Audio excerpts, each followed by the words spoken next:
to another episode of the Dark Art Society podcast. I'm your host, Chet, and this week I've got a great interview with Clint Carney. He's an old friend. He's been in the art game for a long time. The LA art scene, particularly, he's kind of a staple in the scene. I've known him for a long time, but I've never really sat down and talked with him. Super great guy. Quintessential dark art personality. Nicest guy in the world. Makes, the craziest artwork. Very industrious, hardworking. He's a multidisciplinary artist, filmmaker, musician. So we had a really fantastic talk. So I'm looking forward to bringing that to you in just a few minutes.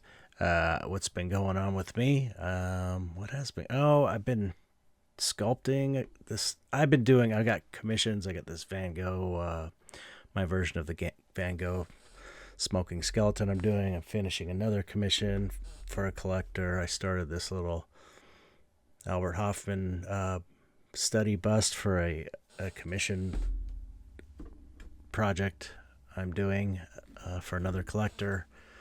So keeping busy. Oh, I know what's new. New $50 micro mystery boxes are at chetzar.bigcartel.com. And the mystery boxes don't come around too often. These are the smaller versions. I got some new sculptures and stuff, new items I'm putting in them this year and this summer. And so those are available for $50. You can't go wrong. I always put more than $50 worth of stuff in there. So go to chetzar.bigcartel and get some. What else? If you want to support the podcast, go to patreon.com/darkartsociety, and you can join for as little as $1. If you want to go to my Patreon, it's patreon.com/chetzar. You join for as little as $1. It's all my stuff I'm working on every day, and updates, tutorials, all that stuff. And I guess we could, sponsors. Skull Shop. SKULLSHOPPE. Skullshop.com. They make the most amazing skulls. If you join the Dark Art Society Patreon on the $5 or above level, you get a code for a 30% discount on all the human skull models. And they are really amazing. So that's SKULLSHOPPE.com. Okay, now for our sponsor, BeautifulBazaarArtPrize.art. Entries are now for the 2025 Beautiful Bazaar Art Prize. There's over $77,000 worth of cash and prizes. That's a lot of money. There's 6 award categories: sculpture, photography, digital art, drawing, painting, and a separate emerging artist award as well. And you don't have to submit a physical artwork, which is cool. You just enter online via the website. There's a bunch of cash and prizes, and plus a chance to exhibit in the Beautiful Bazaar magazine exhibition at Haven Gallery in Northport, New York in October 2025. And another cool thing about this is that the Beautiful Bazaar jury looks at every single entry, so you know that your artwork's getting seen if you apply. And it's a good way to just get your work out in front of people that potentially could give you some exposure. Not to mention money and prizes and stuff. They share a lot of their entries on social media, so that's also a bonus. So I say it's totally worth it. Every year I say I'm gonna submit, and then I always get too busy and miss the deadline. But you should. If you're, at whatever level you are, at your art career, it's a good deal, and Beautiful Bazaar are great people. So go to beautifulbazaarartprize.art and enter for a chance to win. That's beautifulbazaarartprize.art. Okay, that's it. So let's get on with the interview. Clint Carney, great interview, super fun, and I think you're going to enjoy it. All right.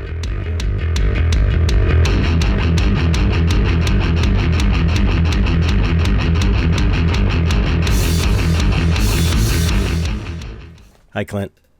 Hey, Chet. Welcome to the podcast. Thanks, man. Thanks for having me on. Of course. I've been meaning to have you on for years, the way I pick guests, I always say this, but on the podcast, but the way I pick guests, it's like I started a list a long time ago when I started the podcast, and I'm so disorganized that I never really check the list. It's always like the person I happen to see on social media. Oh, I've been meaning to have Clint on. I'll ask him. So, man, no, I'm glad, man. I'm a fan not only of your art but of the podcast as well. Oh, so, thanks. Yeah, I'm a fan of yours too. You're like appreciate it. Super creative, prolific artist, and you also are kind of like the prototypical dark artist in the sense that you're the nicest, most upbeat guy who makes the most fucked up shit, fucked up paintings, dark art stuff. It's like this is how most of us are, you know. Yeah, it's so weird how the dark stuff attracts like nice people. Yeah. It's hilarious. But anyway, thank you for the compliment. Yeah, of course. You're a musician, a painter, a sculptor. You make props, you direct movies, you write movies. It's kind of amazing, all the stuff you do. Thanks, What's your cat's name? This is William. William. Hello, William. There's no escaping him. If I close him out of my office, he's just going to be outside yelling at me the whole time. So what a good kitty. No, we love animals on this podcast. So I guess to start off, I'm just curious to hear your artist origin story. Okay. Well, I mean, I've just been making art since I was a kid, you know, and just never stopped. That's it in a nutshell. But yeah, right. You know, my dad, of us, I guess. My dad's an oil painter. Really? What kind of stuff? He hasn't done it in a while, but he, you know, growing up, he was doing it a lot of portraits and Western stuff and just cool scenery stuff. And he would do paintings that, you know, would tell stories and things like that, kind of, you know, just different character and things. So yeah, just had a lot of fun, you know, watching him, you know, work. And he doesn't do it so much anymore. He's focused on acting these days. But but the arts, you know, an artist. Yeah, definitely. So that, and then him also being a musician, and then I have some other artists in my family. A few of my cousins and an uncle were you know were pretty good, pretty prolific and accomplished, you know, in their fields. And then one of my other uncle, my Uncle Bill. He was a horror novelist, and he took me down that path. Yeah, so that's so cool. Kind of been surrounded by amazing creative people, you know, my whole life, and that's just it rubbed off. Yeah, that's so fortunate because I mean I know as far as my family, my dad was a painter also. And yeah, his work's fantastic. Oh, thanks. Yeah. And it was like, you know, growing up in that environment, you kind of take it for granted. Cause I interview so many people on here that grew up kind of in normal families and their parents did not want them to be artists. You know, they were like, get a real job, get a regular job, go to college and become a lawyer and stuff. And it's like, when you're in an art family where they understand what it's like, you know, it's not weird. It's like, yeah, this is the way it is for us. You know, sure. We want to make art and make a living at it. I mean, I think my mom would have preferred if I did something else. Yeah, but your dad, you know, if your dad's an actor, musician, I mean, come on. Yeah. So, yeah, and I just kept going. You know how? Yeah, I mean, I'm sure it's the same for every artist. You know, every kid starts out an artist, and then most of them quit at some point, and then the ones that don't are in it for life. Yeah, I was thinking about that. Actually, I think it was this morning how kids, you know, they say that's kind of a cliche that every kid's an artist, and then and it starts out an artist, you know, but it's true. It's like you think about kids. Little kids will draw automatically, play with Play-Doh, act out plays, sing and they're songs. You know, they do all the arts automatically. Totally, and they're not self-conscious about what they don't know. Right? Yeah. You know, like ask a kid to draw a giraffe. They don't have to study the anatomy. It's just going to Yeah. be some fucked up thing, but they just They go don't for it. care. No, Yeah. and I think with adults, especially, those who want to be artists but are self-conscious about calling themselves an Right. artist or even trying, they get hung up on, but I don't know how to do this or whatever, instead of Right. just starting and, building from there. Yeah, I was talking to some friends yesterday, just kind of making the point like everybody should do this, even if it's just for fun. I think it's like a good distraction from things like toxic things like social media and just the chaos of the world. Having some kind of like, even if Absolutely. it's just a little hobby, even if you never show anyone your artwork, it's just fun to do. And especially if you don't have any expectations and you just try it, it's really Yeah. meditative and fun. It's something like I feel like everyone should do it. I've been doing these live streams lately. Yeah, they're Uh, great. They're really oh, thanks, cool. man. Yeah, I appreciate you tuning in there. But that's the whole purpose of them, is to try to get people to make art. It's like, in my head, I want to be of service to people somehow, Hmm. and I don't know that I've successfully done that over the years, but this is like one thing I think I can do, is try to encourage people to make Yeah. art. Just the joy it will bring into your life, and just, how it is, you finish a piece and you've worked on that piece for maybe a day, maybe 6 months or whatever, Hmm. but when it's done, there's just a certain thing about that you can't get from anything else, Yeah. Yeah. and then Feeling as of you build a accomplishment. yeah, and as you build a body of work and you see them hanging next to each other and stuff, it just, Yeah. it grows and grows, and that's like something I think that could help a lot of people, especially, Definitely. in the world of where everything is like AI and there's all this AI art, and I'm not, I don't know, I have mixed opinions on it, but Right. Me I too. think a lot of artists have got down on, uh, become depressed at the thought of making art now in a world where anybody can do it. And I did too for a little while. I had a long stretch of time where I just didn't paint. I maybe knocked out 5 paintings a year or less Wow. for a couple of years stretch, and I Wow. think that was the root of it. And then just jumping back into it, kind of late last year, I just decided, you know what, fuck it. It's, and I'm glad I got back into it, because I've rediscovered the joy of it. And it doesn't matter that a computer can do it faster and arguably better than I can. Right. That's not what it's about. It's about Yeah. the process and the mental state it puts me in doing it, and how I feel about it. And so, Yeah. um, Totally agree. And I feel, and I've kind of felt like from the beginning that um, there's always going to be a market for handmade, human-made things, regardless of what absolutely. happens with AI. And it's because it's like I make the point often that not one of my collectors would buy an AI version of one of my paintings over an original. It's just, it would Yeah, not happen. It's like nobody's exactly. interested in that. And it's like, I know from the art that I collect, it's the fact that it's original, it's from their hand, the artist's hand. Totally. Yeah. So I'm with you on that. It's yeah, the AI thing is weird because I've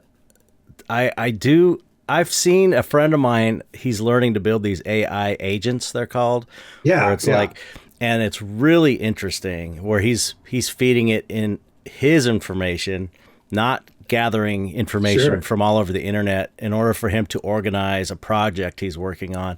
And that's how I think it's really the most useful. It seems to Absolutely. me, Yeah. that where it's going to be able to help people organize their stuff and find information they didn't realize they had in their notes because they've got a million notes they wrote Yeah. down, and it can pull it up, when you ask It, it something specifically. Yeah, I mean, it does have a lot of positive things to it. And, I recognize the negative, and I don't Hmm. mean to downplay that, Oh but yeah, it's scary too. Scary as yeah. hell, man. Yeah, totally. I mean, the on the art side of AI, the big argument against it seems to be that it was trained off of real artists' work and that it's stealing their stuff. But Hmm. and I know that you have the same thing, but I've had my art stolen by more living artists. True. That's true. That's a good point. And I don't mean to say stolen so much as every artist, Yeah. the art they create is a product of everything they've seen in their life, right? Right. And some people are influenced more by some artists' work than others. And I've seen my work materialize in other people's work, and that's fine. You know what I mean? Right. And I've unintentionally done that as well. I'm quite sure. Right. You know, too. or Yeah. so. And I think that's what AI is doing, but on a grander scale, Yeah, it's unfair. It's kind of an unfair competition too, because it's like if you want to rip an artist off and you're totally into them and you're teaching yourself to paint, you have to put that time in and study in, whereas AI just has everything that's ever been created. It's like a superhuman in a way, and it's not really fair in that way. You know what I mean? Yeah, and it's technically good. Like, Midjourney, I think, is probably still on top of the image generation thing, and technically, it's very good. It understands composition and color in a way that many living artists don't. Right. But what it seems to lack, at least so far, not to say it can't get there eventually, but it doesn't have a backstory. The artist itself doesn't have lived experiences that make their way into the artwork, and that comes through. So I think I've seen plenty of examples of people saying, make me a painting in the style of this or the other artist, and you go, okay, yeah, I can see the similarities there, but it looks like a fan of that artist just did an interesting interpretation of what they thought it was, and it's fine. Maybe it's visually appealing or whatever, but it still doesn't connect with me on the same level that the artist does.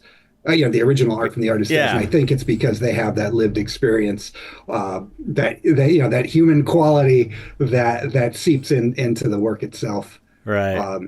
And then also just nothing beats standing in front of an original piece of art. Yeah. It's you can't even it's like the analogy I always make about seeing a band live or listening to a band on a CD. It's like nothing beats seeing them in person, I think. Absolutely. Yeah. Disney, I heard Disney suing Midjourney finally, which is kind of great. So over the Star Wars stuff. I feel like every film company and every major music label is suing different AI people for that. So we'll see how that turns out. I think the cat's out of the bag at this point, because even if Midjourney says, okay, fine, you're going to have, there's all these other competitors and they're in different countries that don't give a fuck about our copyright law. It's true. So you can squash one, local guy, but you can't squash internationally. Yeah, true. And and if you make the local one weaker, people will just go to the competition. So it's really a lose-lose scenario. It's the Wild West. It's the Wild West out there right now.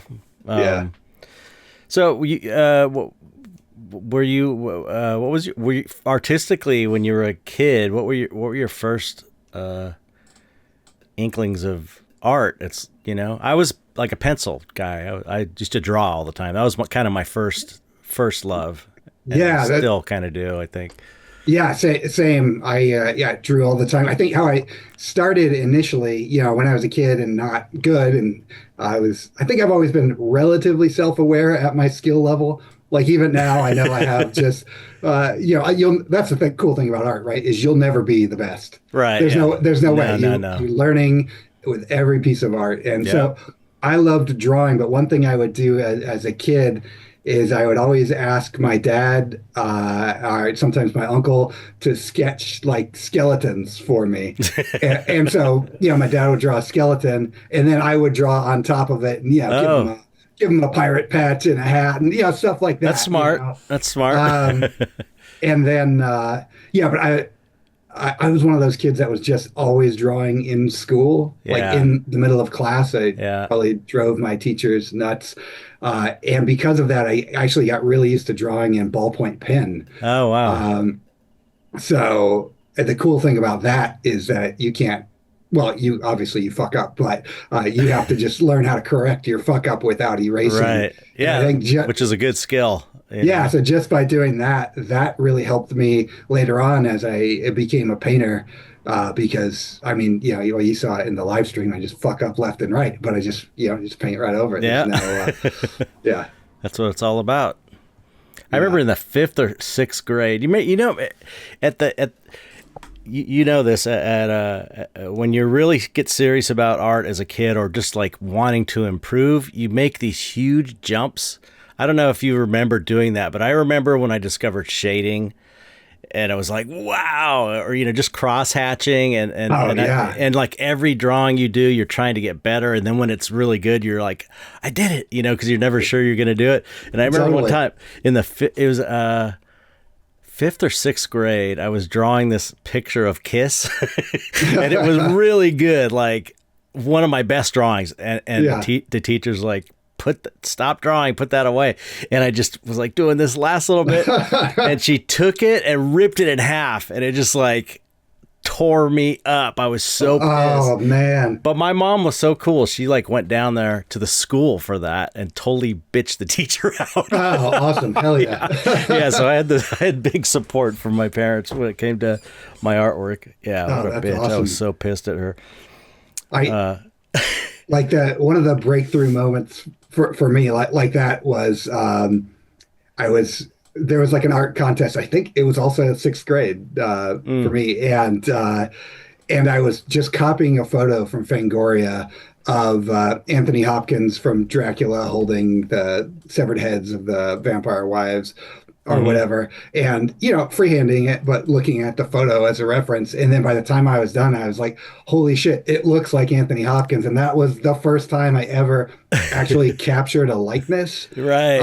And like capturing a likeness was like such a big deal. It is hard to do now. It's still hard. I find it really hard to do. Absolutely. And yeah, I mean, I fuck up most of the time, but when you nail it, it's a good sense of accomplishment. Yeah. It makes sense that kind of like, as you're drawing as a kid and you're getting successes, it feels so good. It makes sense that, you're impressionable and it's like deepening those neural pathways. Yeah. You get that pleasure response from just because it's so hard to do to get it the way you want it, especially when you're a kid, that It makes sense that it like builds upon itself, and then eventually, before you know it, you're an artist or wanting to be a professional or whatever. Yeah, totally. Yeah. So, how about the horror connection? It sounds like you were into that early. If you were asking people your dad to draw skeletons. Yeah. No. When I was a little kid, I think my dad is into like the 50s and giant monster. Cool. Them is his favorite film. I love that stuff. And like Beast from 20,000 Fathoms and stuff like that. So the first film I actually saw was The Blob with Steve McQueen. Oh yeah, my first horror film. Yeah. And I remember that's one of the first ones I saw too when I was a kid. Yeah. So great. Oh, nice. Yeah. Such a good one. And then that like immediately I just wanted to see all I could. And even as a young kid, I wasn't like afraid of horror movies or anything. So my parents wouldn't like let me watch whatever. I mean, my mom didn't really want me watching any horror, but I was watching the older, tamer stuff. But fortunately, I had a fun uncle, Uncle Bill, and he the horror author. Yeah, and he had just an amazing movie collection, and I was able to talk him into letting me watch films at a young age that well, you could say I probably shouldn't have watched, but I mean, like I saw. Chainsaw at I think I was 7. And Alien. I also had at one point in time I was friends with the kid next door, and his parents would let him watch whatever the fuck he wanted. So I saw Return of the Living Dead at a very young age and stuff like that. So I was just always into it. I just love monsters, man. The design of them and just how fucking cool they are. Yeah. Like, I mean, you can probably tell from the collection in the background. There's some great ones. That's the whole house is similarly That's cool. That and oil paintings all over the house. So. Right. Yeah, it sounds like you're of the genetic persuasion as far as like, like I always say, it feels like the love of monsters and horror. It feels genetic more than it feels like something that was learned to me anyway. It feels like it's just something, even though I'm sure I've got a path where the first horror movie I saw and this and that, but I instantly resonated with that stuff. Like it's just who I was on a genetic level or something. It's so weird. Absolutely. And, if I'm not a religious guy, but I was raised Catholic, and Catholic art is very violent. I always say that, man. Catholic art is total dark art. Yeah. It's dark. It's just gore. And, I mean, the main imagery is a dead guy hanging on a cross. Yeah. And one of an early memory I have, I don't know if you know what the Stations of the Cross are, but that's I'm not going to get too deep in the religion, but they're essentially these holy cards that would go through. It's like the different degrees of suffering that Jesus went through prior to his death. Yeah. And each station has its own story. And we had these holy cards with these paintings of all of these different things. And my mom, who's not into horror at all, did not encourage that part. But she thought that the art on the holy cards didn't properly portray the suffering of Jesus. And she had me add blood to the cards. And so it's like, it's your fault. That's great. So that was it. And then so I don't know if it's directly because of that, but it's certainly having to do that at a young age and just being around that artwork and just finding that was like the only aspect of the religion that I found cool. The artwork, Yeah, there's a lot of I've said this a lot of times on the podcast. There's so many. I think it makes sense because a lot of I think not. I don't even know if it's a majority, but I know that a lot of dark artists grew up Catholic, and it makes sense because there's just a kind of goth vibe in the Catholic Church and the artwork and the kind of like suffering thing and the the violence and the blood and just the kind of vibe of like really cool old churches and stuff. I still love the architecture and the art, it's amazing. So. Yeah, it's amazing stuff. But yeah, it's so interesting. I was not, I wasn't raised super religious, but we were raised kind of like standard liberal Christianity kind of. I always say my exposure to the most I knew about Jesus was from Jesus Christ Superstar. Like that was like we love that movie in my family, and it's like that's like a cool hippie liberal Jesus. Sure. It's not like some prick, some judgmental asshole.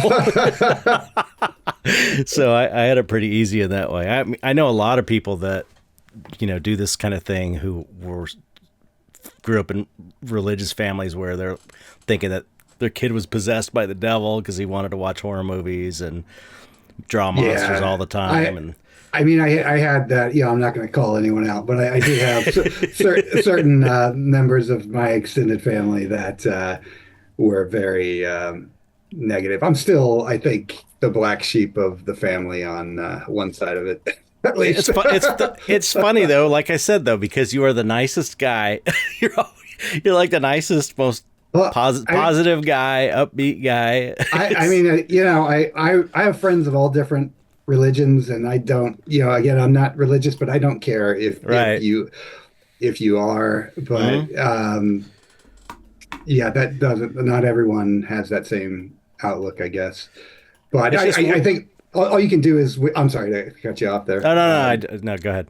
I think all you can do is try to lead by example and be kind and try to pass that along. And if someone's going to dislike you because you're different, you have a different belief system than they do, well, you can't do anything about that. You can, so. Right. But, I don't know. People should be judged by how they behave around, and if you're a nice guy that likes monsters, it's like that. The nice guy part, how you treat people, it should be the only quantifying factor. I think so. But, with a lot of just the general negativity and hatred you can see in the world on social media, a lot of times I think that's rooted in, oh, these people, whatever group they might be posting against or whatever, it's like, oh, they just don't know anyone from that group. They've never actually Right. sat down and had a That's conversation true. That's true. with someone who grew up differently than they were, or is, of a different race or religion or Mm-hmm. sexual preference or whatever.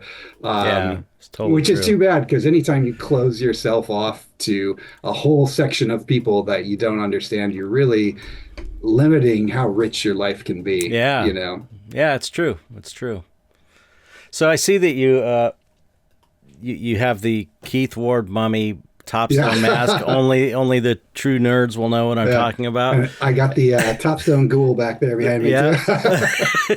I was gonna mention that. So when did you just first I know this is like going into the weeds. Most people don't know Topstone masks, but because I'm younger than you, I'm sure quite a bit. I mean, old. Sorry, quite a bit older than you, and so Oh, I I got. don't know. I'm 46, so Yeah, I'm like 10 years old. I'm okay. 57. So I got probably 10 years before you. I was getting that stuff in the backs of Famous Monsters magazine. Yeah, So in the 70s, I was seeing nice, the Topstone ads and stuff. And nice. I don't know, how did you come into that the Topstone world? Is that Uh, how do you know about that stuff? Not many people are well, really into that. in the 80s when I was growing up, they were still doing them. It wasn't the original run. It was probably, Oh, years okay. after they first came out, but they were still making them. But the 80s version, so like that's a repro right there. A friend of mine has the molds, Oh, cool. And and it looks so much did better than the original. The original yeah, ones are did like that so repro. bad. Yeah, the original ones were so thin. They're such They're thin just pores. trash. And I've been trying to find like, I mean, you can still find them on eBay and stuff, but they're generally the latex is rotten or there's something Right. wrong with them because they were just such thin pores. Uh, but yeah, I would just my whole thing as a kid is that the day after Halloween, I would hit up all, a Kmart or whatever all the stores and get all the masks when they went on sale, Yeah. that kind of thing. But for me, the big, I mean, so like the Topstone Ghoul was one I had as a kid, so I was happy to get the repro. But that was just one I got probably for $5 or whatever in the 80s, Wow. but for me I was more of like a Fangoria guy, so Right. it was all the Distortions Unlimited stuff Oh, was okay. all the they would always take out ads and Mm-hmm. so like a lot of this stuff, Yeah. those gore ones, the Pierce Yeah. Vein Vampire, the two flanking it there. So now I'm on a mission to try to find all of the distortion masks that I couldn't afford as a kid, Yeah. Yeah. Yeah. Those were great. I remember those in the backs of Fango. Those were amazing. The Distortions Yeah. Unlimited and Stroke of Midnight Studios. There was that place that, Oh yeah. you know, Uh, yeah, yeah. that Go ahead. it's crazy how those magazine ads were so influential to so many mask makers. Well, that's what the thing about the Topstone masks is the illustrations of the masks, like the one on your cap. They were so cool, and Totally. they were drawings of masks, and then you had to send your money in by mail, and then Yeah. you get this super thin piece of crap that doesn't look anything like the drawing. It doesn't hold its shape or anything, but that's part of the charm now as adults having that experience again, you know? Yeah, absolutely. And I still like some of the really thin pore masks were cool because if they were tight enough, then you would get cool movement with them, Oh, that you okay, yeah, don't get yeah, on a right, thicker right. That's mask. true. That's true. I had like the 1987 Freddy Krueger from I think it was part four or whatever, and that one was sculpted way too small. So even as a kid, it was like skin tight on me. But I could, as I moved my mouth and stuff, it would move with me, and I thought that was the coolest thing ever. So Wow. it fell apart, but last year I found it on eBay and bought another one just to have it. So, That's great. and it's Yeah. still tight as fuck. I love that stuff. Yeah, so okay, so where you were I'm guessing you were like the art kid in school. Yeah, pretty much. Where'd you grow up? That's what I forgot to ask you. I was born in Northridge, so in the Oh, valley, and then my family moved to the Antelope Valley, so to Palmdale, which is where I okay. went to most of grade school and high school, Okay. and then got the fuck out as soon as I turned 18. California native. All right. Yeah, yeah. Are I, you a lifer as well? yeah. I grew up Cool. in San Pedro. I was born in San Oh, right Pedro. on. Grew up Nice. there. Yeah. Yeah. And then moved to Hollywood when I could get the fuck out. Oh, cool. Yeah, that's why I moved when I turned 18. Straight to Hollywood. Yeah. It was great. Curse on and Fountain. Oh, wow. I'm not sure. My Hollywood geography isn't great anymore. It's been so long. I was on Uh, Franklin and Vista Del Mar, which was these cool uh, apartments that used to be a monastery oh, wow. for the Theosophical Society. Yeah, really cool, but like run by a slumlord. Yeah, So yeah. it was like really cool energy and spiritual vibes, but like run by this cheesy Uh, landlord guy. But it was all artists living there. It was just so much fun. So I mean, cool. Hollywood is such a mix of really awesome stuff and awesome people and just utter trash. Yeah, totally. You can't It walk is. down Hollywood Boulevard without seeing just cockroaches scurrying down the Yeah, street it's anymore. so dirt. Yeah, the Hollywood Walk of Fame is so nasty. Yeah. It's just so dirty and disgusting. But But yeah. as a young person, it was cool to be there, Oh yeah, So, yeah. I moved up there in like 86 or something. no, Like right when on. I was working on The Blob, which was like my first big movie, the remake, and it Oh, was nice. just the Dude, such a great remake. best time. It was so much fun living in my first apartment, working on my first movie. It was so great. What did you do on the blob? We were on it was like The Blob it was a big warehouse shop off Hollywood Boulevard, and it was it was two crews divided in half. One side did The Blob itself, and then the other side, which I was on, was The Blob victims. Oh, So it awesome. was That's just the like fun making, side. yeah, melted people and just all the effects, the blob, victims. Oh, And that's awesome. it was fun. It was just like, I always say it was all down. It was so much fun. It was all kind of slowly downhill from Yeah. there. you know? I mean, I know you're out of the effects world now, but do you still build stuff like that for fun? For I'm basically apply the skills I've learned to my art stuff, like yeah. making Well, you little do such great like corner pieces for all your frames and yeah, all that yeah, stuff. stuff like Yeah. that. Yeah. I just started this little Oh, Albert hell yeah. Hoffman, the inventor of LSD. Oh, that's So awesome. some guys commissioned me to do a larger bust, so I'm like, I'm going to do a Oh, little cool. study. So, that That's was the awesome. idea when I first tried to get out of effects. Was I wanted to be a sculptor because that's what I was in effects for the most part. Yeah. And I did my first sculpture. I was going to do these realistic busts of monsters, and it just was too hard to sell and too expensive. I didn't have any money, so I switched to oil painting because it was just so much cheaper and more affordable. Or Yeah. I could kind of make a living. I could make prints off of the paintings and stuff like that. So, It, but and now it, that I've established myself, I really want to do more sculpture and have like a sculpture show and stuff. oh, hell yeah. Yeah. Yeah, I still love doing both. I mean, yeah, I love making masks, Yeah, yeah, but me yeah, just too. sculpting it is so fun. But yeah, I feel you there. It's definitely harder to sell a sculpture than it is a painting. Yeah, yeah, especially a super high-end Yes, yeah, sculpture that is like super detailed and painted. absolutely. Oh, it's like, I mean, well, like with painter, when you're with art collectors, painting collectors, at a certain point their walls fill up, and with sculpture collectors, at a certain point their shelves fill up or the Yeah, floor space or whatever. yeah. But that brings up something I was thinking of the other day, though. I don't know if you've noticed this, but it seems to me like all of my friends in the movie industry want to get into fine art, and all of my Yeah. friends in the fine art world want to get into the movies. It's true. It's true. Yeah, it's I've noticed that especially the effects people wanting to get into fine art. I'm seeing it more now.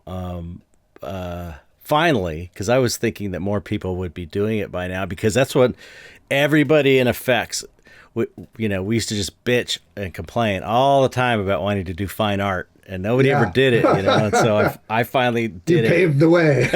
And then nobody followed me. I was like, hey, you could do it. Okay, where's everybody at? And then nobody did it, because it's like, it's so hard to make money, Well, and effects pays pretty well. What really impresses me about you in particular is not only do you have an amazing artistic skill set, but you're just really good at the business side of things and the marketing side.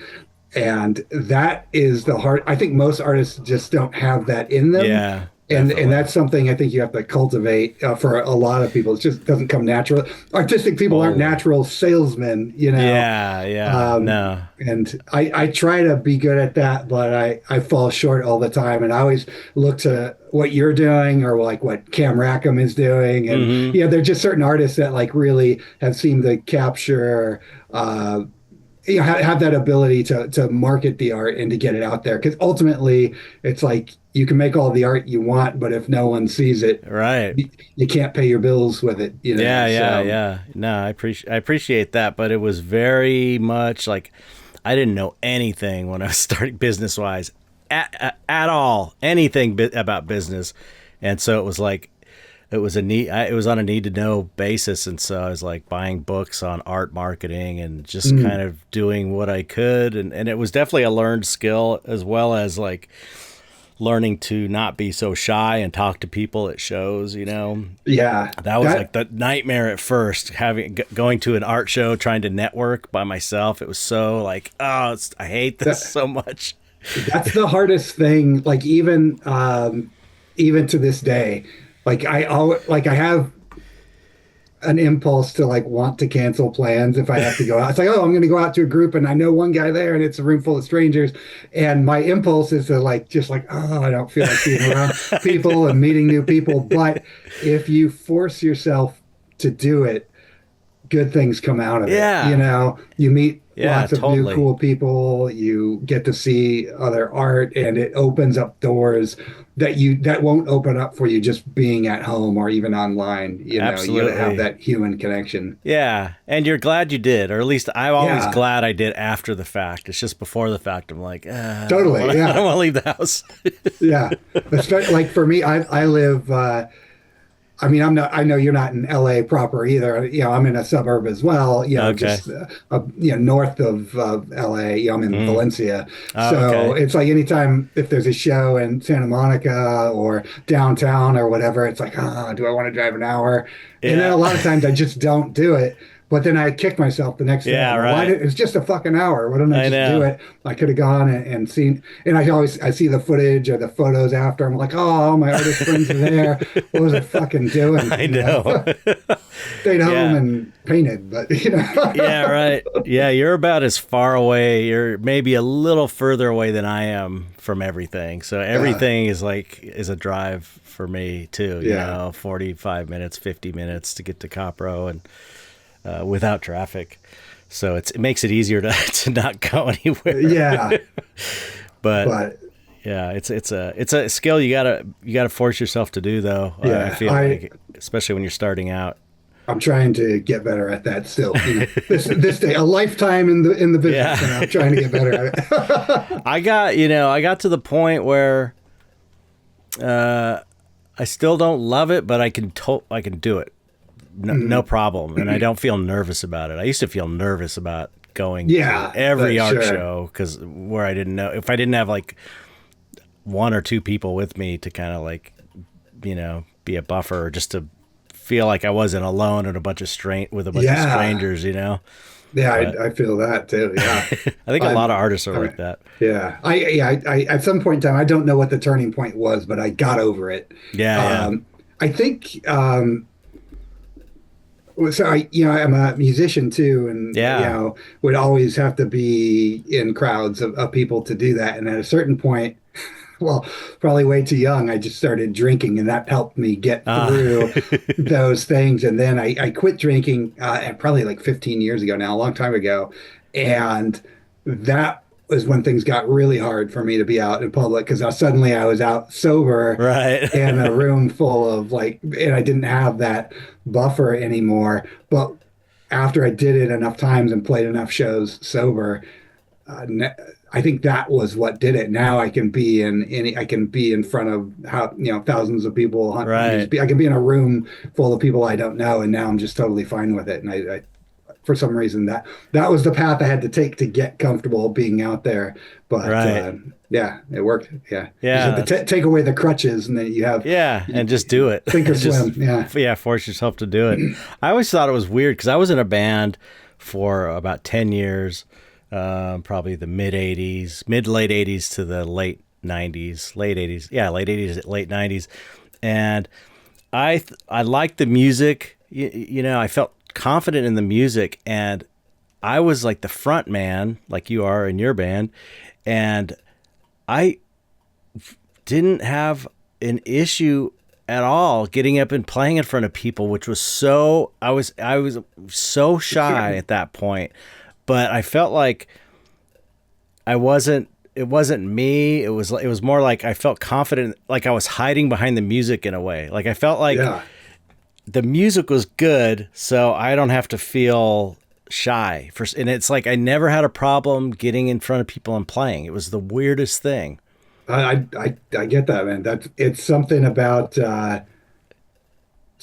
when you're on stage, everyone there, no matter how many people there are, they are there to see you. Right. And so something about just the purpose of them, they paid money to see you. And so, yeah, some people get nervous about that, but it's the opposite for me. It's like, oh, that gives me more confidence than anything because you spent your hard-earned dollars to see me. But that could be like added pressure though to make you feel even more nervous that these people are expecting something from me. I mean, well, for you, was it like that way from the beginning, or did you have to grow into No, I never really felt nervous. It was just, that's why it was, I think about it still because it was so weird, because it was so out of character for me. And I wasn't like just a guitar player. I was like the guy singing and talking to the crowd. And it was like, I don't know why it was just like night and day. And I feel like, like after thinking about it a lot, I feel like I said, I felt like confident in the music because the band was good. And so I felt like, I don't know, maybe it was about the music more than it was about me. So I just didn't feel, I felt like, like again, like I was hiding behind the music in a way, or the music was protecting me from feeling scared or something. Sure. What was that band? I had a band called Skin Horse, which was like a weird punk, funky, I like the name, jazz band, and a band called Is. It was all like kind of rock and punk kind of music, weird punk music. Is it still out there in the world to hear? Or? No, not really. I mean, I think I'm. Yeah, no, I don't. I'll have to say I could send you some MP3s. It was pretty good. I'd love to hear it. It was pretty good. It was like I feel like, I don't know. There was two main bands, and the first one was there's only garage tapes, but the second one we actually recorded an album. It sounds pretty good, actually really good, and but we broke up right after that. It's like that was after 10 years, and I was just like, I am not gonna reform another band. This keeps happening. I need to move on. And that's when I got into like digital effects, because I was thinking, I could do that. I was still in makeup effects, and then I tried that, and I wasn't really able to make that work as a business. So you started digital before you did practical? No, I was in effects, and then I was doing the band while I was working in makeup effects. Gotcha. Okay. And then there was a guy at the shop we worked at who was doing 3D animation, and I found that really interesting because I was like, oh, you could make your own movies in a computer, and because I used to make movies, Super 8 movies when I was a kid. So cool. I love filmmaking. That was one of the things I wanted to do that I never got to do. But it's not too late. Yeah, I know. You did it. You're doing it. You've done it a bunch. That's what you're. I wanted to ask you too about. You acted in your movie Dry Blood, and your acting was really good. Oh, thanks, I was man. impressed with that. It was like that was my first foray into acting since since my youth, like you making, How film as did a you kid. do that? How did you do that with, being a shy person like that? I couldn't believe it. I was like, damn, you must have a natural ability for acting. Because Oh, that seems like it would be the hardest thing to me. I appreciate it, man. To me, it was very, so that one that was directed by Kelton Jones, Right. my And you wrote it, buddy, right? and yeah, I wrote it, and I was the executive producer on it. And part of it was that, well, I think two parts. In one part, being in front of the camera is very similar to being on stage. Mm-hmm. Everyone in that room there to make that piece of art, Right. is when the camera is pointed on you and it's rolling, they're all there for you, Yeah. just like the audience is there for you when you're on stage. And Mm-hmm. for some reason in that moment, you don't have the nerves or whatever like It's a that because of trip. that, I think. So that's part of it. And the other part is because I was also producing in a very hands-on way. Mm-hmm. Uh, in between every take or every scene, I had to do all this production work. So I didn't have time I didn't to, have time to think about it, really. yeah, yeah. So, That's funny.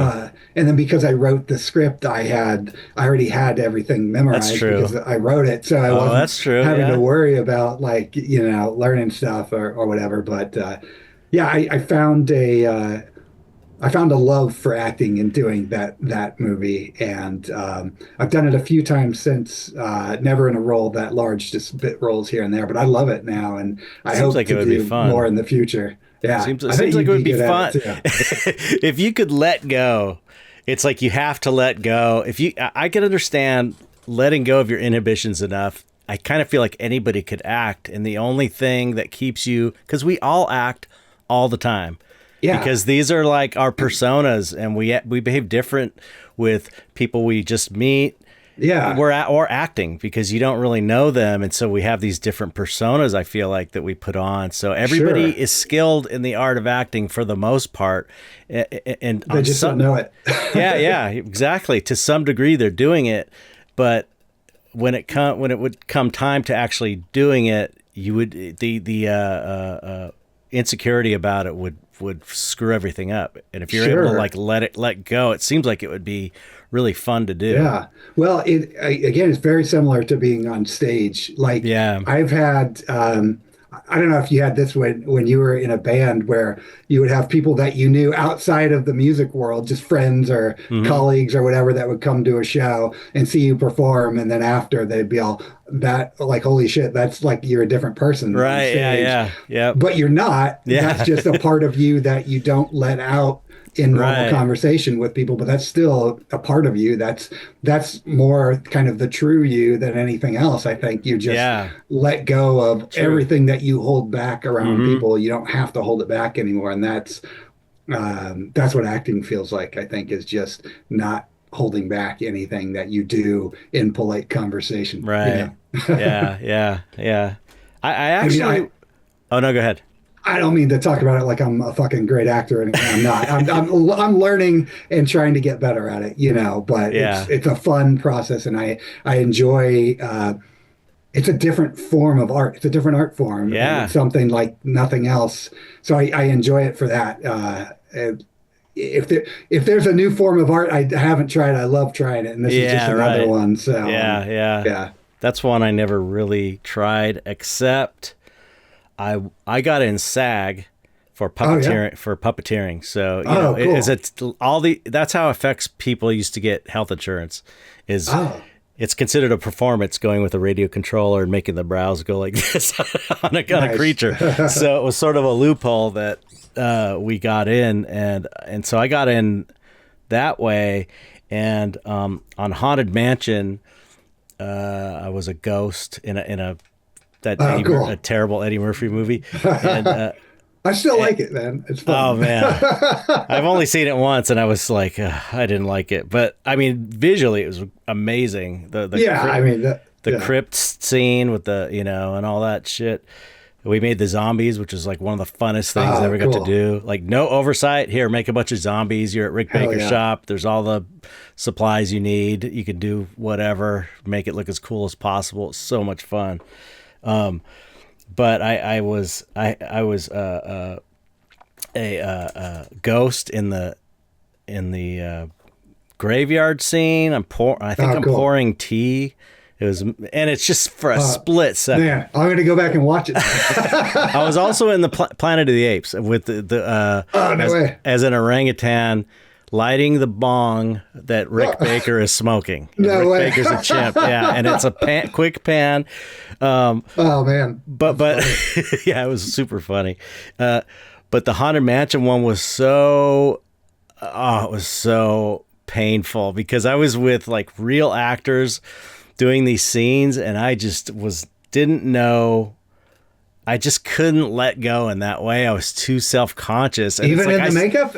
Even in the makeup. Oh, I mean, wow. with the which is like when I was a kid, I used to wear masks to the grocery store with my mother because, and then I would be running around and like scaring people, and I wasn't scared at all. It was like as soon as I had a mask on to cover my face, I wasn't shy. But for some reason, it was a prosthetic I sculpted, and it looked like an old ghost version of me kind of. So it wasn't that weird. It was more like an old man. But with Planet of the Apes was easier because I was wearing this big ass orangutan makeup. But I don't know, it was a second unit thing. So it was like very focused on getting these insert shots of and I could see the ease with which these other actors were doing it. They're like old pros, really. Sure. Yeah. John Alexander, I think, was one who just like been in all kinds of suits and lots of acting stuff. And I forget the other woman's name, but you could just tell they just had no inhibitions and they just did it. And I was so like, oh, it was painful. It was painful. And it was like, also I didn't know anybody, and it was, I was on the set by myself. It was just terrible, terrible. But so it was kind of a bad experience, but I could see how it could be fun if you're able to let yourself go like that. And you acting in your own film, I could see to where it would be a little bit easier too, because it's not like some weird crew of people you don't know. You're an executive producer. Well, you wrote it. Everyone else there I was paying, so right, yeah. There's the ease in that, right? So, that's true. But if you hold up production by screwing a line up, it's like they can't say anything to you. Sure. But going on other. I mean, I've been on film sets quite a bit in my career, just doing props and then visual effects and stuff like that. But so I've got to see, real actors work, and it's pretty cool. But all the stuff that I've been in is all very indie, low budget stuff. But even then, it's been a really cool when you get to act with someone else who's like a real actor, because I still don't think of myself as, I guess once you act, technically you are. It's like, so, but it's, I don't know, it's a lot of fun. You getting to play make believe with other adults. It seems like it would be really fun. There were some just great creepy moments in that film. They were so cool. I was really impressed with the I don't know, hallucinations or ghosts or whatever. That guy creeping around the corner with the glowing eyes, the little girl with the head, cut off head. That was so cool. And the zombie lady with the knife was amazing. I mean, these were like really good. Really thanks, man. I appreciate it. It was a lot of fun. That film is very divisive. Like really? Review wise. So we did like I was impressed by it, honestly. I was really impressed. Thank you. We did like a 2-year festival run almost, and we killed it at the festivals. We got like over 30 awards, and like we were all high on the buzz from the festivals. But I learned the festival audiences are much kinder than the public at large, because then when it came out, then it was just like all, the reviews, were split down the middle. People either loved it or they fucking hated it. And when they hated it, the reviews were so just mean. That's horrible. So, this is, it's indie horror, it's like in the realm of indie horror. It's, it's one of the best indie horror things I've seen. I thought it was. Thanks, man. Well, what I found when you put an indie film out into the world, the average film goer doesn't separate Right. My film from Steven Spielberg. Right. It's all like it's a movie, Right, right? So right, right. they don't understand that it was made with peanuts, Yeah, and true, just like true. 12 people made this whole Right. movie, Right, right. they're judging it based on every other movie they've seen, Yeah. which is fair, right? So it's an even playing field there, and Yeah. it Yeah, I makes me guess. want to be better, and it's totally fine, but I love indie cinema Yeah, and yeah, me too. indie horror, and if I can see the zipper on the creature, it just endears it to me more. Yeah. Yeah, but you didn't have any zippers showing. No, no, None of that, man. well, The that's the visual thing. effects Like, were really great too, and thanks, man. That was like all of my early stuff, including that film. Like all that, because I direct a lot of music videos and stuff, and I Mhm. had to learn visual effects just to do my own stuff because I couldn't afford a VFX Oh artist. wow. And on Dry Blood, that almost every shot has a fucking visual effect in it that's invisible because Oh. we wanted to make the city look like it was empty, like an empty Oh, no way. town, Huh. but there were cars everywhere. So I removed so many cars from Wow. not only the exterior stuff, but the house was right against the road. So every time a car would drive by at night, the lights would hit the walls, and I had to just remove all of that. And it So was, did you do that in uh, After Effects or yeah, Premiere or yeah, After After Effects? Yeah, Effects, After yeah, Effects is so amazing. It's such a great yeah, program. really is. And once you do it, like you do your first project with it, and you do all this stuff that when you're the one doing the effects yourself, you have no limitation. There's no budget constraints because it's just your time, Right, right? right. And you rapidly learn that, oh, fuck, if I can think of an effect, a big Hollywood effect, I Right. can do it. Yeah, yeah. I just have to go to YouTube and someone else will try Right. it. I know, it's amazing. I Yeah. remember there was a shot in the documentary "I Like to Paint Monsters" Yeah, that yeah. guy made about me, and I ended up being like executive producer on that. It was the first time I ever did it, just because I just wanted to make sure it wasn't Yeah, you wanted to a piece of control. crap. I wanted to make sure it was at least good. Yeah. So I And kind of it was awesome. oh, thanks. But there was a scene with an interview of my mom, and the director was like, he hadn't directed he'd done like student work before, but I kind of went with it for whatever reason. And it ended up being good. But there was one shot with my mom where it was framed funky, and it's like, I know framing because I know painting and I know composition and I know movies, and I'm like, this just feels uncomfortable, this framing. Like she was too far off on one side, facing the wrong way, I felt.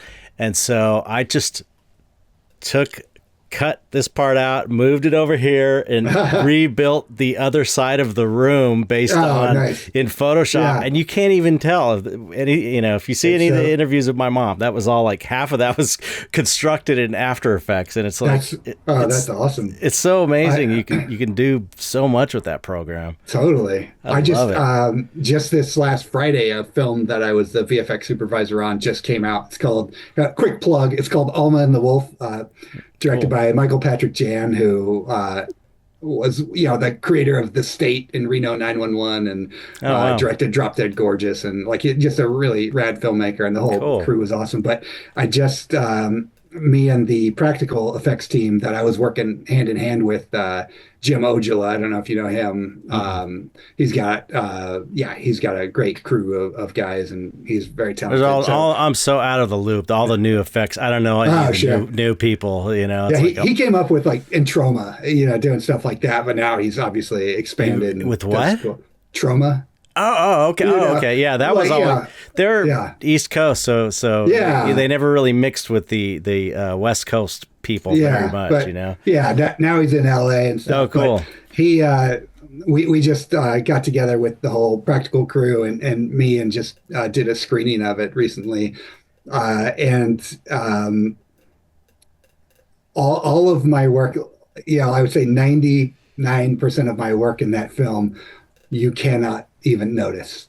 Wow. And that's great. That's the thing as a VFX artist, if you do your job right, nobody knows you did it. And so like every once in a while someone would ask me, oh, is that a visual effect? And I'll be all, yeah, but there's been like 100 right before that one that you didn't even notice. Yeah. Which is great. Like, yeah.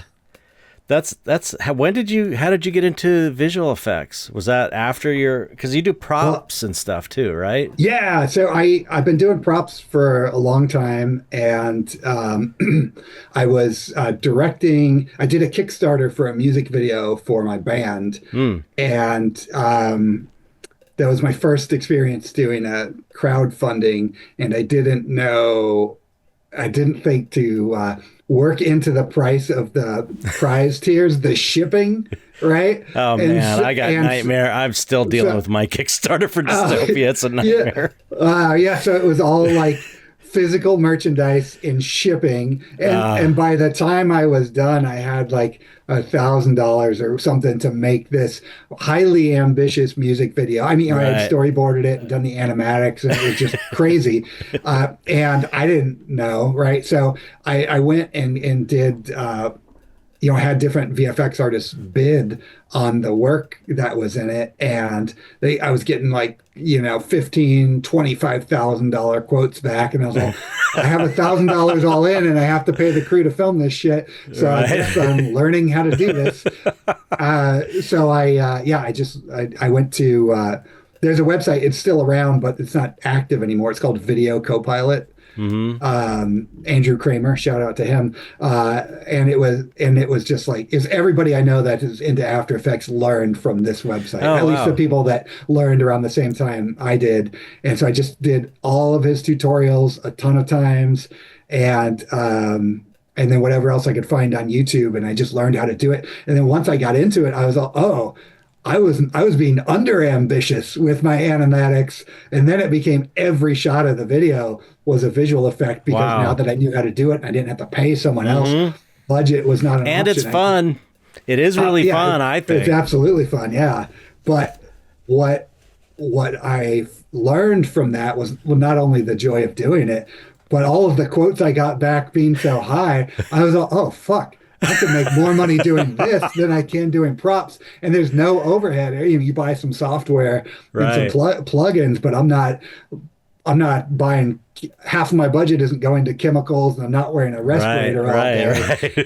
Right. So I just kind of like doubled down on that, and I started learning 3D work, and then did dry blood and had to learn a ton more. And and the 3D work went right into another interest of mine, which was sculpting. I mean, doing the Yeah. digital 3D stuff, Hmm. like, and now, like, I one of my 3D guys that I work with all the time when I'm VFX supervising a film is Jim Bonner, who's just a really great sculptor.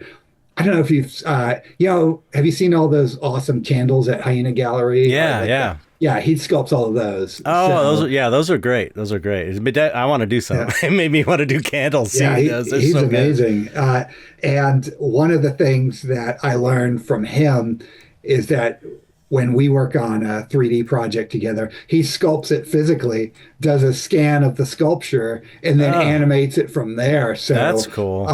and I love that workflow. So anytime I have the opportunity to do that, Yeah. so like on this werewolf movie where he was doing some 3D stuff with me on that, we went over to the effects house in pre-production and scanned, the characters and stuff like that. That's And then so we cool. had we had that as a basis. So if anytime we had to, rely on that, it was a physical thing. So even though it was part of it ended up digital in the film, but it was based on that physical thing. Yeah. Yeah. That's That really being cool. said, this werewolf movie is 99% all practical. I was just doing some enhancements, some additional movement and Oh, stuff like that. cool. But it's all rooted in practical though, so I don't want people to think it's a digital Right. effects movie. It is not, but there are some key digital effects, but the creature stuff is practical with slight enhancements on my part. How much? How often are you doing it now professionally I as a mean, that's job to make that's money? my bread. That's my bread and butter. Really? Like, yeah, I Do you have like a company name, or is it just kind of you as an uh, indie guy, Clint independent Carney contract? Visual Effects Services. Okay.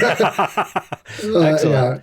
Yeah, yeah. I got like, depending on the film, 5 to 10 guys that I'll hire out. Depending on Wow. how big the film is, and it's. I mean, I don't, you're probably aware the industry is in a bit of a slump right Yeah. now. Yeah. So it's like I pick up jobs when I can, but I'm in like a rare position that I'm grateful for of like being working for myself and not having the overhead of a physical Yeah. location. Yeah. So all of my guys, they're around the country They're like and subcontractors, so you don't yeah, have they, to. they work remotely, Yeah. 1099 them or That's great. whatever. Hmm. And so they don't have to leave home. I don't have to leave home unless I'm on set, for the filming. But yeah, it works out really nice. That's cool. And because I don't have that overhead, uh, I pass that savings on to the filmmakers, and Right. they get a good rate that they couldn't get from a place that has 100 employees Right.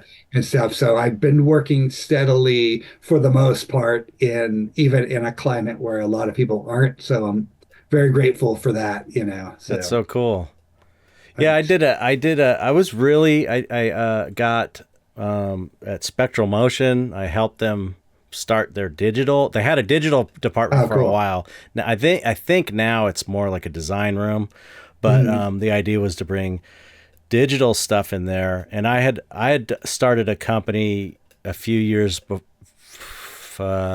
7 or 8 years before that, where I tried to do my own digital stuff basically for Mm. whatever, and I ended up doing, I don't know, some commercials for MTV for Tool for their for their Oh, latter, when their cool. Lateralis album came out, Yeah. just like editing some footage and making the Alex Gray flaming eyeball waver, Yeah. just simple stuff, but Did that getting. come before them using it as projections in their shows? No, that I'd worked on the videos. Okay. I've done some projection stuff. It was kind of at the same time, and they were hiring me to do some projections through the company, and then they were like, "Hey, you want to do these commercials?" And then we did just weird, odd jobs from really low budget movies, like the screens of a spaceship that's about to explode, where it says "warning, warning," and it's got a bunch of digits Wow, going, yeah. just crap like that, whatever Yeah. we could get. But I just couldn't really make it work. It seemed like there was a lot of competition and a lot of really good shops at that time. So anyway, That, I mean, there still is a lot of competition, but yeah, I think, like we were talking about before, the importance of going to the galleries and stuff. yeah, With this, it's the I it's didn't the have any of importance the of networking stuff yeah, at it's going all. to going to Yeah, the film festivals and going yeah, to premieres and stuff. And so, like, since I'm a filmmaker, every time I do a new music video, I give it to festivals or submit it at least, and then I try to go to those festivals. yeah. So you're making And all kinds of that contacts and Yeah, stuff. and That's that's kind cool. of what's helped is just meeting people at the festivals and connecting with them on a personal level. Yeah, Not only do you meet like a lot of people that you end up working with, but you just meet a lot of cool, creative yeah, people who are yeah, doing yeah. fun stuff. Yeah, the people in effects in the on the especially on the creative side in the film industry are like really great people. Absolutely. They're artists. Yeah. Uh, anyway, so I did a visual effects for one movie, and that was the only one I ever did it for, and I did it almost all by myself, and it was such a nightmare. It was so much Oh, stuff. really? I didn't know about pipelines and organizing Yeah. assets, and it was just like everything was everywhere, and it was a nightmare. But the stuff looked pretty good, I think. Oh, cool. Yeah, and it was like some 3D stuff, some compositing, and Well, as long as the end product is good, how you got there is invisible to yeah, everyone. yeah, yeah, yeah. But it was such a learning experience, just having to do that much visual effects, and it was just like it was a lot, man. It was so much stuff, but Well, well, like, yeah, when you get into a project like that, every film has a point where you're just like dying. yeah. My hair Uh, started. That was the only time my hair started falling out. I was oh so no, yeah, stressed. Yeah, I was like pulling hair out. I was so yeah. nervous, and because I didn't totally know what I was doing, and no one else did, and I was like in charge of the visual effects. It was like, I oh my god. I've had a few projects like that where, like, halfway into it, I'm like, this is the last fucking movie I'm doing. And then by the time you're done and you see the finished product, you're like, oh, that looks pretty cool. All right, I'll Yeah, do it yeah, again. yeah, yeah. I'm glad. I mean, it was like I always had a goal because I really got into digital VFX stuff from the late 90s when I started learning 3D. I was into it, man. I was buying all the magazines and buying all the software and all the books. Remember, you had to go buy books, or this is the time you had to, there wasn't YouTube videos. You had to buy books to learn the software. And that was like my fun thing to do is buy like Bryce 3D. Do you remember Bryce 3D? No. It was like an old 3D program that made landscapes and stuff. Oh, okay. I think as early as I remember, it was like Lightwave, I think. Lightwave was my 3D program that I still, if I do any 3D stuff now, I know how to use it, so I still use it. Yeah. It's pretty good now. It's like updated a lot. Yeah, I'm a Blender guy now for the 3D stuff. Seems like Blender's the way to go because it's free and there's so many resources and tutorials out there. Yeah, it's funny because for the longest time there was a lot of snobbery in the film world about Blender. Everybody uses it now. Yeah, and there's still snobbery about After Effects, believe it or not. Everyone's like, "Oh, you got to use Nuke or whatever." It's like, no, I don't need to pay that fucking licensing fee. It was like that for Lightwave too. It's like the Lightwave people were like the underdogs all the time because Lightwave was from the video toaster. It came out of the video toaster, and it was cheaper and more affordable than all the other ones, and it wasn't as maybe elegant on the user interface, but it's like people were doing amazing stuff. All that Babylon 5 stuff I think was done with Lightwave. Oh, really? Yeah, all kinds of stuff. They did some stuff for Titanic, I think, in Lightwave. It's like, I remember I had a friend in high school that my brother was getting into Lightwave a little bit, and then I had a friend in high school that was just animating some spaceship stuff in Lightwave, and I remember I don't know what it would look like if I saw it now through my eyes, but as a kid when I saw it, I thought, holy shit, this looks like a fucking movie. You did this on your computer? So impressed. No, go ahead. I for the longest time, like as a kid though, I really wanted to be a practical effects guy, you know? And so I was very anti-digital effects for the longest time. But, in the early stages of it, it just wasn't great, but it's caught up, now it's a lot better. So, and it's like anything, it's a tool, right? It's not the, it's the artist, it's not the tool. So, Yeah, when I got into makeup effects, I was like 12. And so there wasn't digital effects to even, it was, there was practical effects. That was it.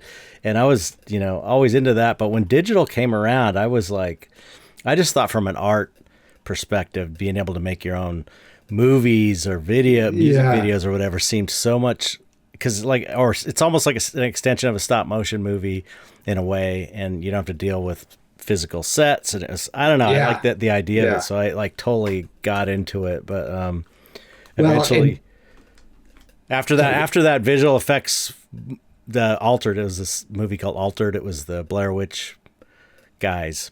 One of their movies. I haven't seen that one. They're really cool guys. But after that, I did some ZBrush sculpting for Land of the Lost. That was like the last visual effect thing I did.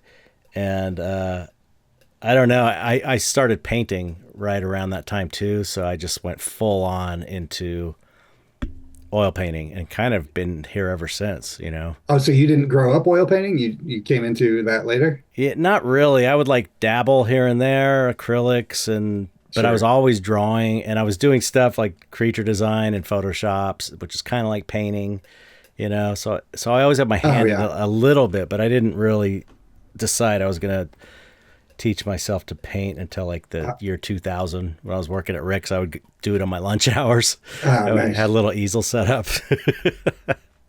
That reminds me, like, I love your Photoshop painting tutorial DVD you put out. Like that's how I learned to paint in Photoshop was your cool. Your DVD. Yeah, that old one from Nomon. Yeah. I mean, I had dicked around with a little bit, but I wasn't any good. And then I saw that, and I bought it, and I learned so much from that. And I still use the stuff I learned from that DVD today in visual effects, because a lot of times I'll have to do paint outs, frame by frame paint outs, and it's like, and you can't. You don't want it to look like a paint out. It has to look real. And I use a lot of your techniques that's so cool. to do that in visual effects. So yeah. Thank you. That's awesome. Thank you. Yeah, it's amazing, the tools now. in After Effects. It's incredible from when I was using it back in the day. But yeah, that's so you're like, yeah, you just have so many different things you do. It's like, how do you have time to do all this stuff? It must be all you do, right? It is all I do. Yeah, yeah, yeah. I'm fortunate. Like I was working in the corporate world for a long time, and What were you doing there? the last job I had was before I left. I was the web development manager for Stamps.com. Oh, really? And before that, I was working for Nestle in their corporate office, and then I worked for a company called Teletech doing management and like Wow. IT stuff. I was a training instructor. I like just corporate techie stuff, But I quit about 20 years ago, 19 or 20 years ago, and I just decided to do art full time. And I'm very fortunate that my wife was understanding. Because I would work 50, 60-hour work weeks, and then I would come home and I would just make art and music and not, sleep 4 or 5 hours and Yeah. then go do it all over again. And I was like, part of this equation I want to do, the rest of it I'm just doing to allow myself the ability to make art. And I just hit that point, and I asked my wife. I said, "Hey, man," I didn't say "Hey, man" to my wife, but I was like, "I think I'm going to quit my job and just try to do art full time." And I have no idea how I'm going to do it because I wasn't making any money off of art. Like I had no art income. I mean, Right. the occasional painting sale, but not much.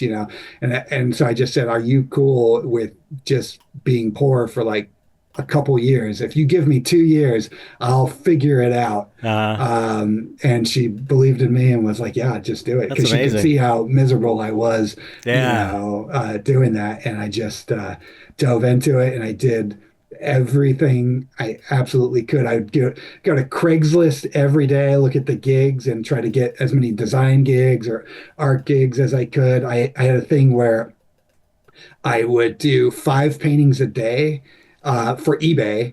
And my whole thing was, okay, I'm not gonna, because I was selling them for starting at $5, ten Right. bucks, $20, and I was like, okay, I'm not gonna be precious about it. I'm only gonna allow myself to spend 20 minutes to a half hour on each painting, and absolutely have to do 5 a day and get them listed each day. And some would sell for $5 and some would sell for 200, $300. You just Right. didn't know because I didn't have an audience I mean, I had a little music audience at that point, but I didn't have like an art audience. So it was legitimately just people who found me on eBay.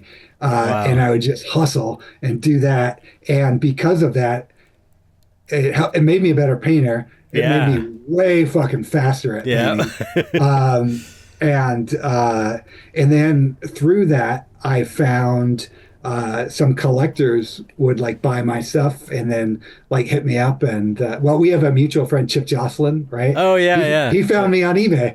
Oh, no way. So yeah, he bought a painting of mine on eBay, and then I was like, oh. So at the time, I was showing at Hyena Gallery a lot. Hmm. And I was like, shout out to Bill Schaefer, the first gallery that gave me a shot at my Hmm. weird ass art. And so I thought ahead, and I was like, oh, hey, you're in LA. Why don't you meet me at Hyena Gallery where I have a bunch of other art on display, Hmm. And he did, and he came and found ended up finding a whole new world of art just through Hyena as well. Oh, And then wow. we That's cool. became friends because we got to meet in person, and he ended up being a big collector of my work and a big advocate for it at that point, and That's yeah, it awesome. was really cool. So like I didn't have a game plan. I just was like, I have to hustle to make a living at art. And I still make a living doing creative things, but it's every day is a hustle. Oh, I yeah. you know how it is. It's like Yeah. I complain it's about it constantly on here. yeah, I mean it's like it's the trade-off. So yeah, I was working 50, 60 hours beforehand.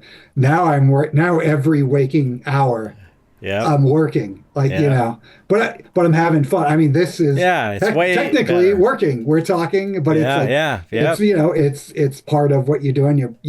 I'm promoting what I Yep. do. You're promoting what you do, and Yep. that's it. And then when we get off this call, I'm gonna go into my garage and I'm gonna fucking work on my new oil Yep. painting, and I'm gonna film doing it because I'm making the content Yeah. Yeah. along the way. And then after that, I'm gonna work on visual effects for the movie I'm working on right now, and I'm Yeah. gonna and I do that until I get too tired to work, and then I go to sleep, and I wake up and I start working again, and that's 7 days a week. It's 365 days a year.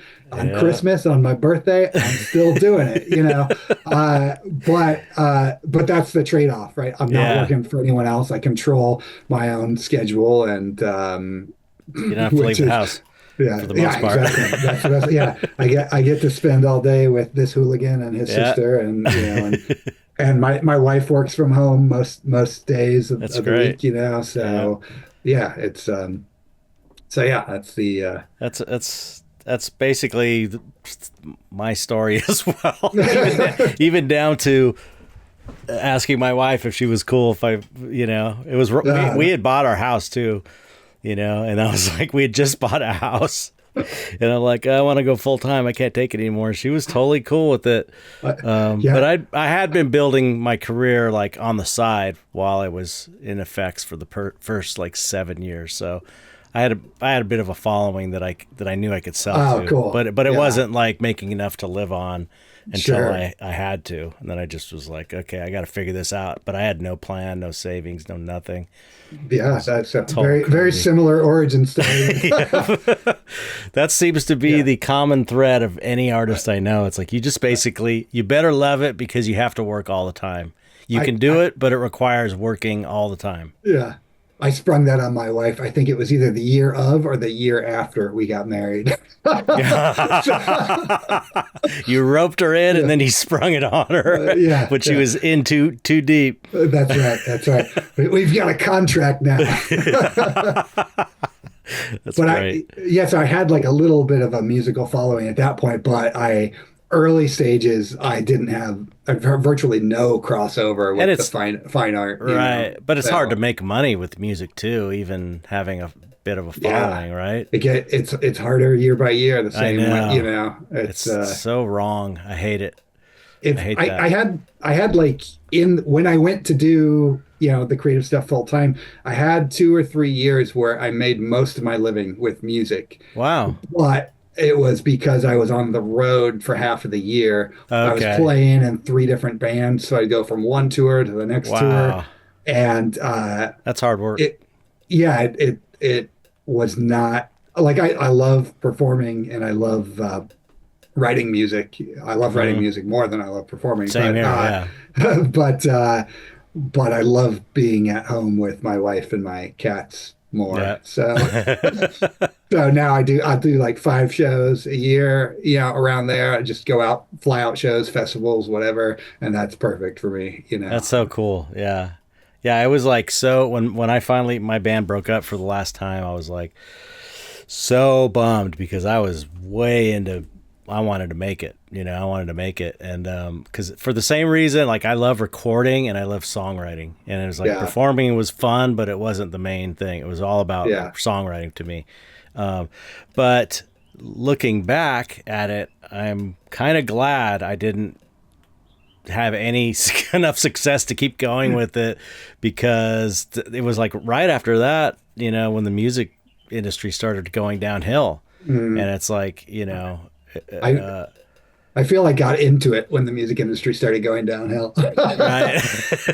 just like what year was that you started?